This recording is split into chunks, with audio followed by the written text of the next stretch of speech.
ನಮ್ದು gas 150 kilo ವ್ಯಾಟಿನ ವ್ಯಾಲಿನೂ ಅಷ್ಟೇ ಗುತ್ತಿಗೆದಾರ ಕೊಡಬೇಕು, ಪ್ರೊವೈಡ್ ಮಾಡಬೇಕು. ಅದಕ್ಕೆ ನಮ್ಮ ವಿರೋಧ ಇದೆ, ಖಾಸಗೀಕರಣ ಮಾಡೋಕ್ಕೆ.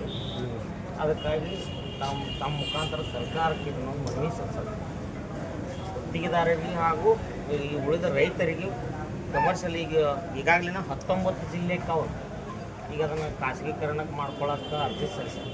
ಹಾಗೆ 23ನೇ ತಾರೀಕು ಅದರದೊಂದು ಅಬ್ಜೆಕ್ಷನ್ ಯಾರ್ದೈತೆ ಅನ್ನುವಂಥದ್ದೊಂದು ನೋಟಿಸ್ ಕೊಟ್ಟರು. ಅದಕ್ಕಾಗಿ ತಮ್ಮ ಮುಖಾಂತರ ಸರ್ಕಾರಕ್ಕೆ ಸಲ್ಲಿಸಿ 20,000 ಜನಸಂಖ್ಯೆ ನಮ್ಮ ವಿದ್ಯುತ್ ಗುತ್ತಿಗೆದಾರರು ಟೋಟಲ್ ಆಲ್ ಓವರ್ ಕರ್ನಾಟಕ ಇನ್ನೇನಿತ್ತು. ಅದಕ್ಕೆ 20,000 ಒಬ್ಬೊಬ್ಬರು ವಿದ್ಯುತ್ ಗುತ್ತಿಗೆದಾರ ಕೆಳಗನ 10 ಜನ ಅದ. ಅಂದ್ರೆ ಟೋಟಲ್ 2 ಲಕ್ಷ ಜನ ಈಗ ನಾವು ಪ್ರೊವೈಡ್ ಮಾಡಿರೋದು ತೊಂದರೆ ಆಕತಿ. ರೈತರಿಗೂ ಪ್ರಾಬ್ಲಮ್ ಸರ್, ರೈತರಿಗೆ ಪ್ರಾಬ್ಲಮ್ ಆಗುತ್ತೆ. ಅವ್ರು ಈಗಾಗಲೇ ಇದ್ದಿದ್ದು ಅವ್ರಿಗೆ ಏನು ಪ್ರಾಫಿಟ್ ಇದಾವಲ್ಲ ಅಂಥ ಜಿಲ್ಲೆಗಳು ಆಯ್ಕೆ ಮಾಡ್ಕೊಂಡಾರು. ವಿರುದ್ಧವಾಗಿ ನಮ್ಮ ಖಾಸಗೀಕರಣಕ್ಕೆ ವಿರುದ್ಧ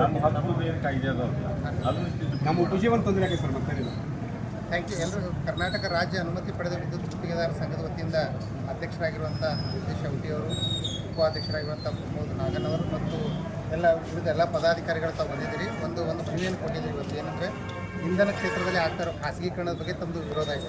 ಏನು ಅಂದರೆ ನಿಮ್ಮ ಉದ್ದೇಶ ಈ ಪತ್ರವನ್ನು ಓದಿದ್ರೆ ಗೊತ್ತಾಗ್ತದೆ. ಈಗ ಬರುವಂಥ ಖಾಸಗಿಯವರು ಜನರಿಗೆ ಸೇವೆ ಕೊಡೋ ಸಲುವಾಗಿ ಬರಲ್ಲ, ತಮ್ಮ ಲಾಭದ ಸಲುವಾಗಿ ಬರ್ತಾರೆ.